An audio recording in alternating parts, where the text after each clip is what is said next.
Məsələn, uşaqlara nəyə görə sarımsaqlı su içməyi niyə öyrətmirlər?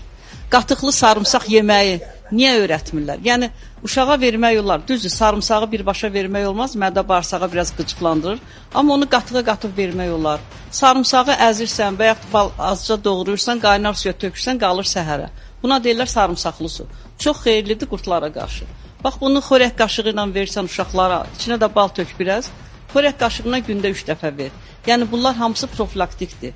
Bir də boranı tumu qeyd etmək istərdim ki, bax, bunu da başqa bir konfet alırlar, çips alırlar, nələrsə alırlar. Uşaqları onlara öyrətməkdənsə, kiçik yaşlardan boranı tumuna öyrətsələr, adicə limonun tumu, almanın tumu, hamısı qurda qarşıdır.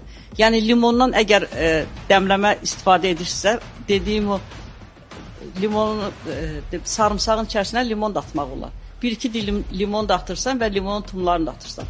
Qalır səhərə, səhər bunu süzüb içmək lazımdır. Bu da qurda qarşı təsirlidir. Bunlar qoymur ki, qurd yumurtaları inkişaf eləsin təzə yoluxanda və müəyyən qədər faizini aşağı salır.